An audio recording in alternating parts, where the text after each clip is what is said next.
Our MC Shoyuta, who is the sole survivor of a plane crash, wanders around the forest looking for water to drink. Apparently he had lost his parents in the plane crash as well. When his body eventually gives in and he begins to lose consciousness, a special forces soldier with an eye patch shows up and asks him if he wants to live. When he replies that he does, the man then makes it clear that he's going to face a rigorous life of battle, that he'd regret not dying here. While the man tries to rescue him, his men try to stop him, stating that they're in the middle of a mission, and that picking up trash like him would only get in the way. But the man gets furious and yells at them, telling them he doesn't take orders from people weaker than him. That was how Guzu Chiohi, the captain, became Shuta's adoptive father. When they return to the base, Guzu hands Shoyuta a revolver and tells him it's his now. He explains to Shoyuta that he has to both live with it and die with it, but he knows that dying is still a long way off for him. Guzu gets him some food and water and tells him that when he's done eating, he will become a warrior, taking him by surprise. After the meal, Guzu reveals his plan to train Shoyuta relentlessly and turn him into a full-fledged warrior just within 5 years. Guzu is a combat professional conducting guerrilla operations worldwide. Just like he said, Guzu begins putting Shoyuta through various rigorous training sessions. He has taught martial arts and how to handle all kinds of weapons as well. Before he knew it, he had become so strong that no one in the unit dared to treat him like trash anymore. One day, during training with his old man, Shoyuta takes down a wild boar with a single sniper shot and eventually brings it back to the base. Learning about his plight, the rest of the men in the unit marvel at his undeniable talent, as he's only 10 years old. Some even remark that he might actually have more talent than the captain, who is rumored to be able to shoot a deer's right eye from a kilometer away. 12 years later, in an enemy camp, the ops are seen talking about the appearance of a certain dangerous mercenary called Crimson. According to them, Crimson is rumored to be a master sniper who can shoot the left eye of a mosquito from 2 kilometers away. With someone like that against them, they realize they might be cooked. One of the recruits, who doesn't believe such a thing is possible, disagrees with the rumor, but then the unexpected happens. A sniper bullet gets lodged into his skull from nowhere, driving the whole camp into pandemonium. Apparently, they happen to be deep inside their army territory, so they believe there should be no way for an enemy to infiltrate. All of a sudden, another shot is taken, and this time the general gets killed. Meanwhile, Crimson, who happens to be Shoyuta, is seen having a good time on a distant skyscraper as he wipes out the entire camp. He had been given the mission to kill the general and cause the unit maximum damage for 50,000 euros. When he decides to head back to report to his old man, a nearby enemy unit spots him and starts charging at him immediately. He's then forced to bring out his revolver to take care of them. Seeing the revolver, the men mock him, calling him a novice, but little do they know the 3 advantages that the revolver has over other weapons. Firstly, it doesn't jam. Secondly, it can use large caliber bullets with high power penetration. And thirdly, it has received the divine protection of the goddess of the battlefield. With just 3 shots, Shoyuta asserts his dominance and wipes out the entire unit. He's then rescued from the scene by Guzu with a chopper. On the chopper, Guzu congratulates him for killing his 3rd general in the war, but announces that he has a new mission where Shoyuta is expected to go to Japan. As expected, Shoyuta assumes that it's probably an assassination mission involving the prime minister or someone else of a high caliber. But the old man interrupts, telling him he's going to be teaching in a prestigious high school. Since Shoyuta can fluently speak 5 languages, Guzu tells him his mission will be to infiltrate the school as an English teacher. A short while later, a fake ID is prepared where he's given an undercover name. He then boards the plane to Japan, wondering what kind of obstacles he'll meet this time. Arriving in Japan, Shoyuta stops by to get some food at a convenience store. He's pretty impressed by the taste, hygienic packaging, and most importantly, the cheap cost. But what strikes his attention the most is how peaceful the place appears to be. Looking around, all he sees are people going on dates, picnics, or just having fun in general. He then wonders what mission could be waiting for him in such a peaceful country. After eating, Shoyuta heads to the safe house that was prepared for him. Getting to high-class residential area, he finds his apartment within a skyscraper and is impressed with the looks. The apartment also happens to be close to the school he has been sent to teach at. When he gets in, Shoyuta notices something unusual, but decides to sit down anyway. Shortly after, a man comes charging at him from behind with a knife. Thanks to his sharp observation skills, Shoyuta can detect him on time. He picks a bottle of water and throws it at the man to disrupt his field of vision. He then punches him straight in the face to the man's surprise. Not relenting, the man still attempts a full swing, but Shoyuta evades it easily and knocks off the knife. Seeing his raw physical abilities in person, the man confirms for a fact that he's the well-rumored Crimson. Shoyuta then grabs the man by the throat, asking who he is. The man surrenders himself easily, stating that he must have overestimated himself to think he could beat the legendary Crimson alone. Shoyuta, feeling cocky, tells him he should come with a team of 5 next time. All of a sudden, a young lady shows up behind him with a pistol aimed at his head, ordering him not to move. Shoyuta, who doesn't seem the least bit surprised, just casually tells her the hammer is not cocked, causing her to get flustered. He then turns around and grabs the cylinder in an instant, telling her to be more careful next time. The lady thanks him for the tip, but tells him she would be needing it, as all they're here to do is provide rear support for him. They then officially introduce themselves as Ulfheim and Maylene. Ulfheim will be infiltrating the academy as an art teacher, to provide support to Shoyuta and help him get settled into the culture. Maylene, however, will be infiltrating as one of the students to equally render support from the shadows. Shoyuta then reveals that he had sensed their presence the moment he walked in, and had just waited to see what they were made up of. He asks if they purposely made their attack cheap just to check him out, but the duo's spirits get shattered as they were really trying their best. When they ask if he has any questions, Shoyuta asks how Maylene thinks she can pull off a teenager look when she's clearly in her 20s, pissing her off in the process. She then explains that since her skin is flawlessly smooth, she wouldn't really stand out in the midst of the Japanese high school girls. Ulfheim cuts in, telling her to stop glazing herself, and she ends up snapping again. The duo then later decides to brief Shoyuta about the mission. The goal is to infiltrate the academy to protect Sakurako Kojo, the daughter of the president of a global military corporation, who attends the school. It happens to be a hidden Japanese military corporation that is known for developing war equipment from rockets down to ammunition. The corporation is said to be using neighboring countries as detours to evade the country's arms export principles, which wasn't really an issue as long as it was limited to the West. But they received reports that President Kojo had started funneling the products to communist countries, which would eventually lead to world destruction. Since organizations from all over the world are now interested, they are most likely going to try to use his daughter as leverage on him. That's why someone as skilled as Shoyuta was hired to monitor and guard her from these unknown people. Shoyuta is expected to also sweet-talk Sakurako to get information about the arms export so he can outsmart the other forces, but that would be a serious problem, as bro has zero riz. Milling then comments that his majestic and nonchalant look should be able to make her fall for him naturally. The following day, following the intel he has received about the target, Shoyuta gets on a bus, where he meets Sakurako. When the bus takes off, Shoyuta notices Sakurako acting strangely, so he assumes that she's probably running a fever, or some kind of virus. When he communicates with the rest of the team through this hidden communication device, asking if he's to send her back home, they point out that he's not in any position to even do that to a stranger. Ulfheim, who is monitoring the whole incident with a surveillance drone, points out that rather than fever, Sakurako is just embarrassed. Apparently, she's being molested by a much older, perverted man from behind in the bus. Shoyuta then realizes that this is probably part of his guard duty as well. After cupping enough of her dump truck, the man, however, decides to take things further by groping her milkers. So Shoyuta intervenes. Like the knight in shining armor Sakurako wished for, Shoyuta grabs the man's arm and twists it till it almost gets to a breaking point, causing him to scream in pain. After reprimanding the man, Sakurako thanks Shoyuta for helping her out, and he brushes it off easily. He then tells her she needs to fight back, as she won't get help like that on a battlefield. Hearing his corny sentence construction, Ulfheim and Maylene wonder if Shoyuta has really never spoken to a girl before. Shortly after, the bus makes a brief stop, so the man storms out and starts running away. Not wanting him to escape, Shoyuta chases after him and eventually catches up to him in an abandoned alley. While the man realizes he can't run anymore, he brings out a stun gun and threatens to use it on Shoyuta if he comes any closer.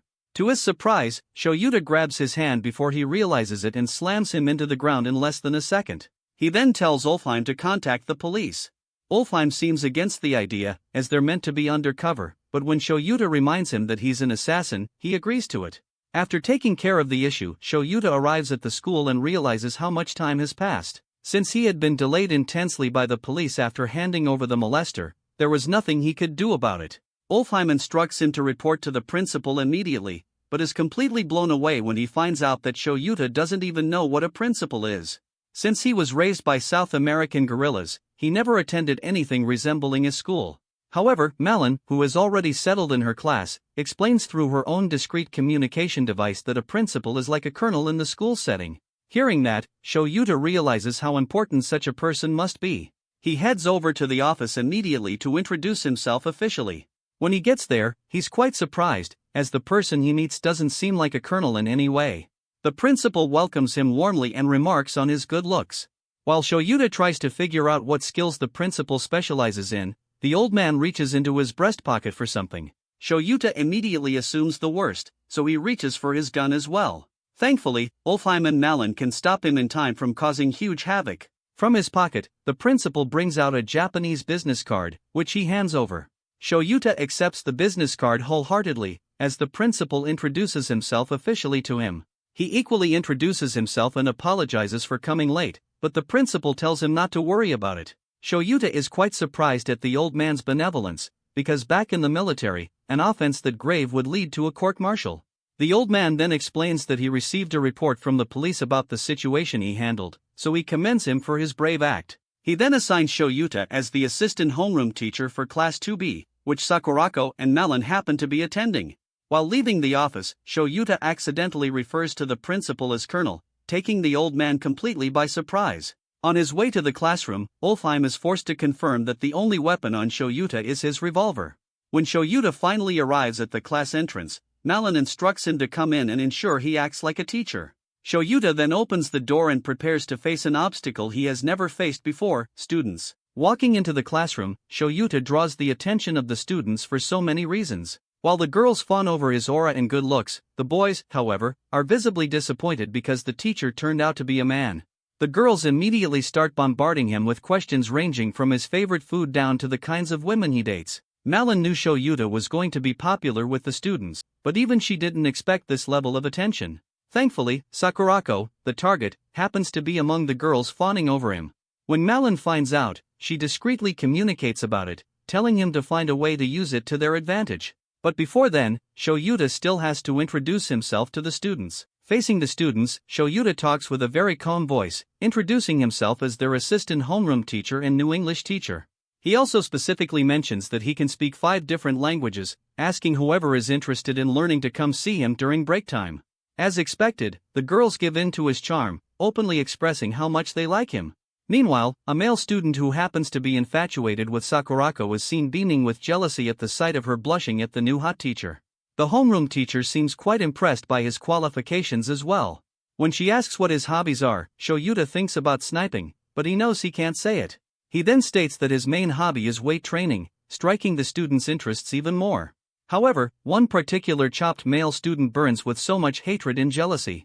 Apparently, he had told his classmates his hobby is weight training as well, but they only laughed at him. Seeing them give a different kind of reaction to the attractive teacher becomes too unbearable for him to take. He wraps a huge piece of paper and throws it at the professor with immense force, determined to make him lose some aura points. To his surprise, Shoyuta, who had already turned around, catches the paper just before it touches the back of his head. He then casually drops it in the trash can, making the girls trip even harder.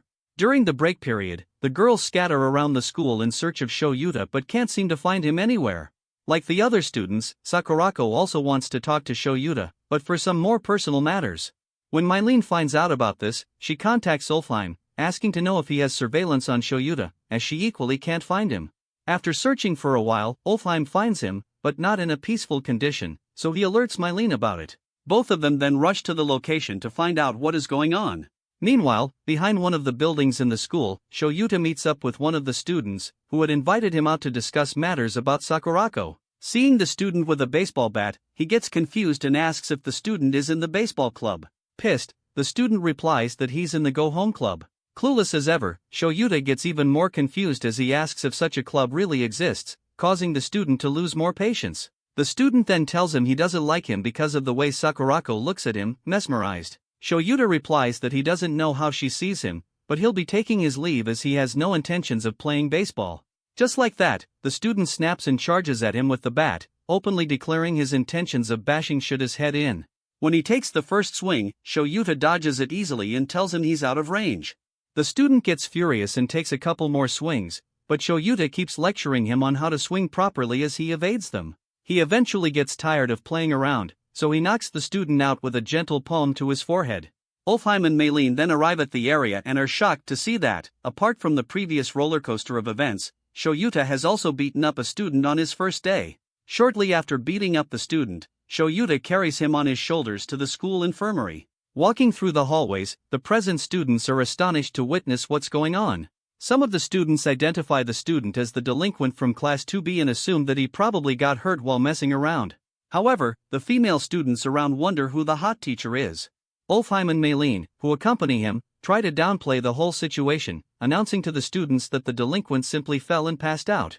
When they get to the school clinic and place the delinquent in the bed, Maylene asks if he has any idea of the situation he just put them in. Shoyuta replies that it's similar to the one time he tried to take his old man down and got his butt kicked. That's when they realize just how far gone Shoyuta is from a normal life. All of a sudden, the health attendant arrives with the principal, gasping heavily for breath. They had received reports from numerous students about the situation, so they had to verify it. While the health attendant checks his condition, the principal asks about what happened. Maylene then immediately responds that the student had slipped on a banana peel and passed out from hitting his head on the floor. She explains that Shoyuta just so happened to find him in that condition, so he had carried him all the way to the clinic by himself. The health attendant then cuts in that the injury doesn't seem like a banana peel inflicted movie and that they can't fool him.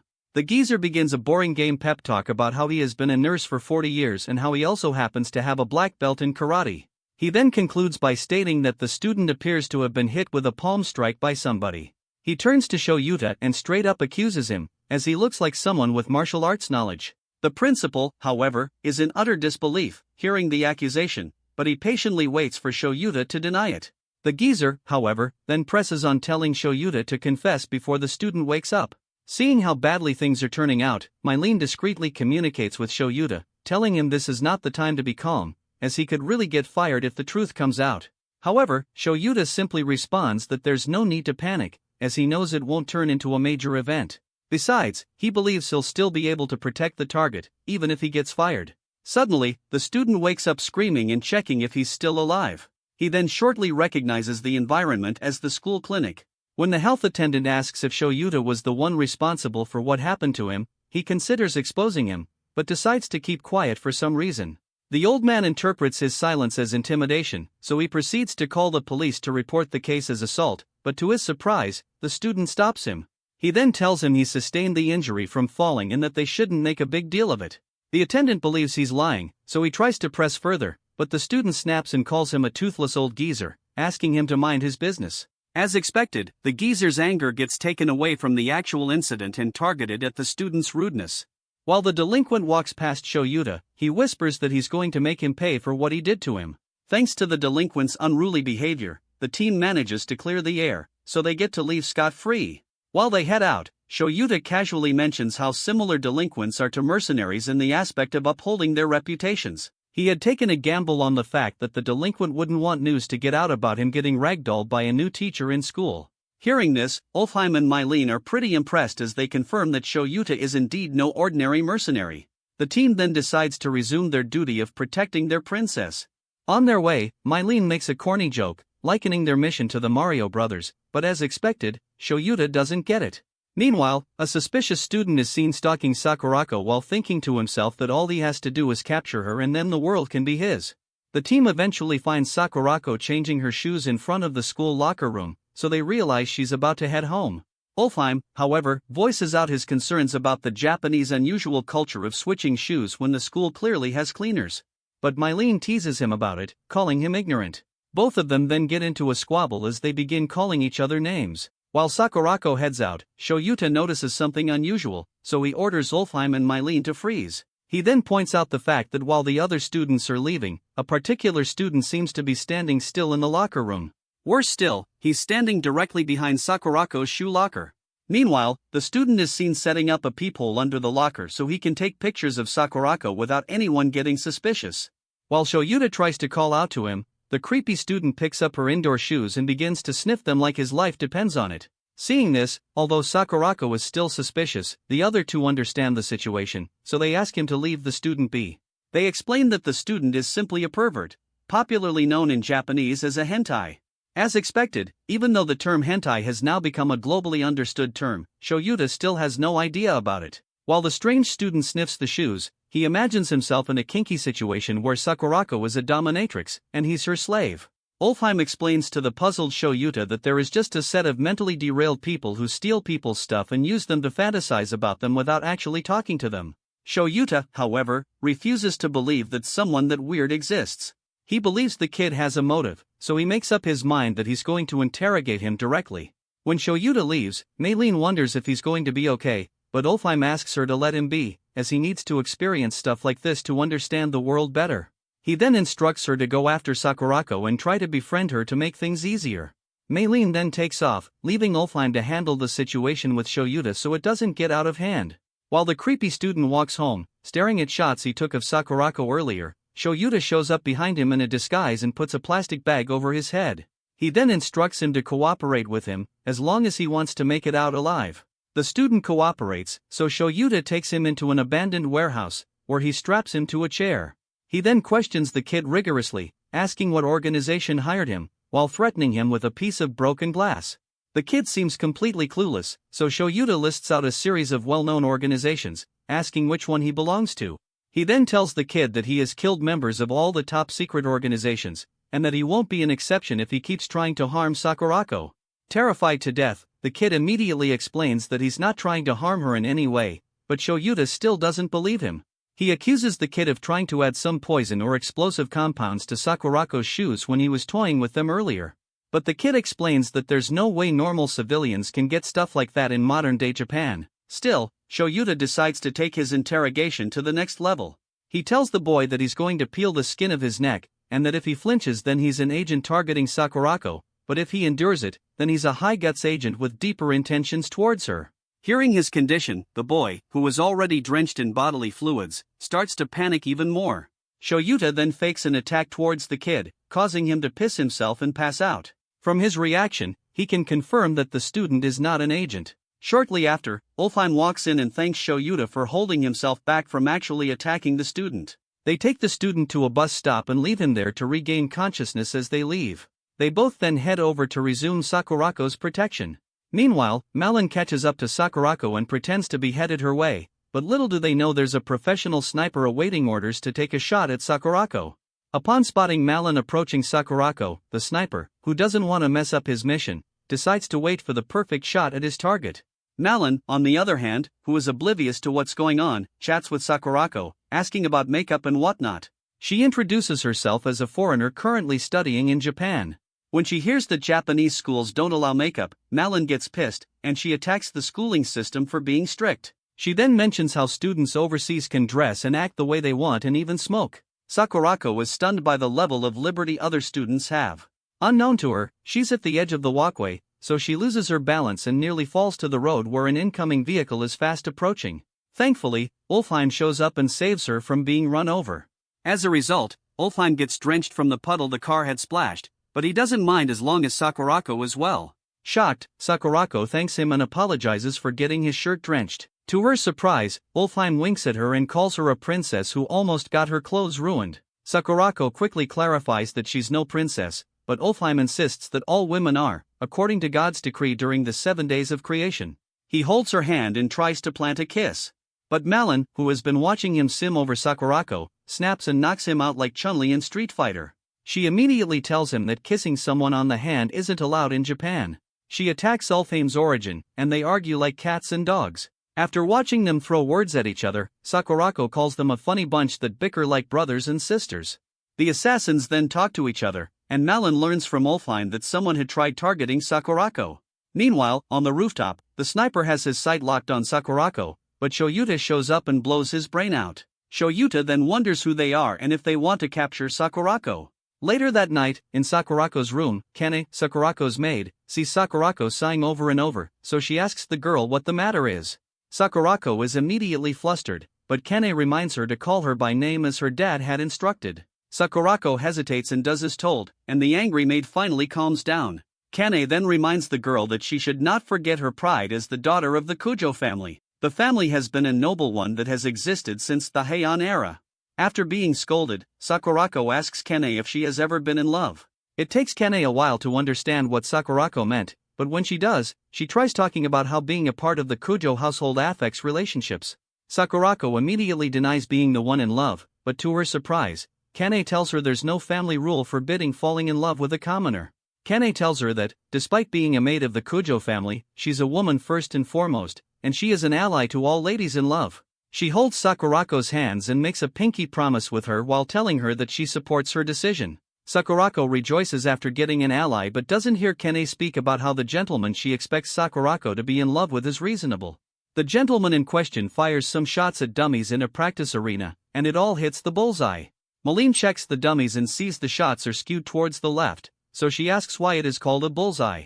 Ulfheim shows her a diagram of the human anatomy and tells her the human heart is on the left side. She gets embarrassed and insults Ulfheim for trying to show off. Ulfheim then praises Shoyuta and tells him he can win a gold medal in the Olympics with the level of his skill. Shoyuta calls the Olympics an amateur competition that he doesn't want to partake in because he's a pro. He then asks Ulfheim for information regarding the enemy organization, but when Shoyuta sees his lackluster behavior, Shoyuta asks for validation on Ulfheim's job. Ulfheim then tells him it's Malene who is their intelligence specialist. They look at her, and as soon as she realizes she's been queried, Malene tells them she's using all her resources but hasn't found any leads. Shoyuta notes that the organization has the resources to get a sniper. He calls the man he had killed earlier a trained soldier and notes that the sniper rifle isn't a weapon that can casually be brought into Japan.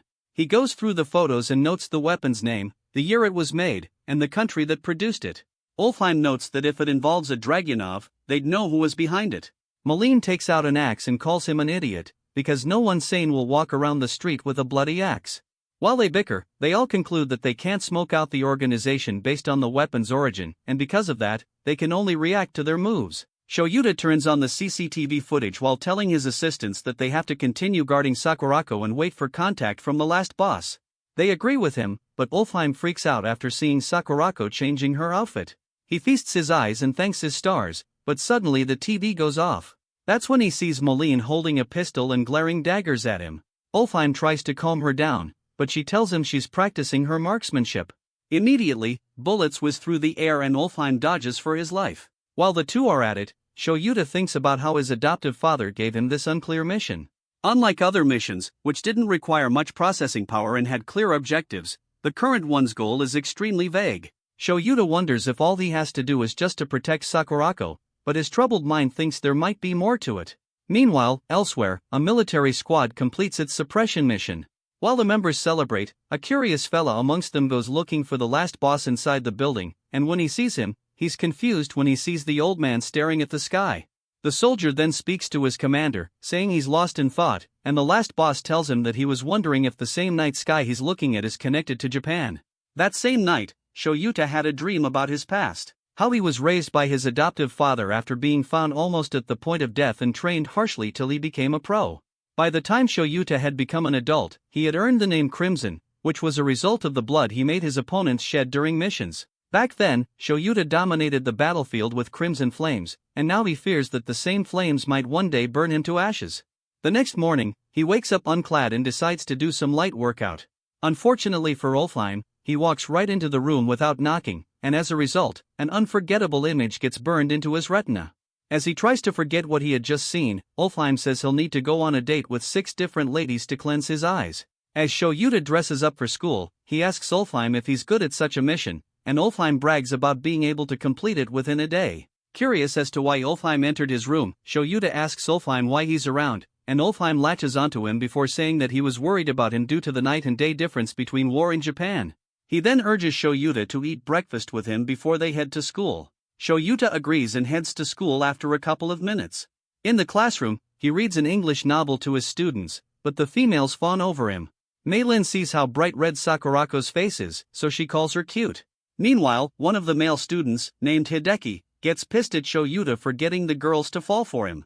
He wishes he were popular because what matters to him isn't looks but how pure a person is. Coincidentally, Fuse glares daggers at the teacher while Sakurako looks at him with admiration. Later that day in the restroom, Hideki approaches Fuse, and after seeing how angry and hostile the latter is, Hideki tells him he's on his side. Confused, Fuse reminds Hideki that he's a loner, and Hideki accepts, but he then brags about his wealth. Fuse affirms that Hideki is rich, and Hideki tells him that if they combine forces, he can pay the delinquents Fuse can call over and have them beat Shoyuta up. Fuse thinks about, and immediately buys the idea, so they shake hands and ally. Immediately, Fuse contacts delinquents all over the city, and promises to pay them for the job, so they hurry over in their vehicles, feeling excited about their mission. The following day, as Sakurako gets down from the bus and walks to school, the the students adore her beauty. Meanwhile, in a bus park not far from their school, Ulfheim and Malin monitor Sakurako with one of their drones. There, Ulfheim praises Sakurako's beauty, and even Malin had to stylishly admit that Sakurako was above her. Although her use of grammar gives her a false hope that she stands a chance, Ulfheim breaks her bubble, and they almost get into a fight.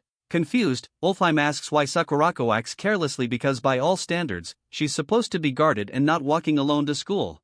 Malin squarely reminds him that it's the reason they are employed, but Ulfheim reminds her of how powerful people have envoys. Realizing what he means, Malin then explains that it's Otori Academy's rules that forbid students from commuting to school in vehicles. The school doesn't allow classism, and all classes of society attend. Malin tells Ulfheim that the school motto is independence and self-reliance, but Ulfheim takes it as an instruction for the rich students to learn from the commoners.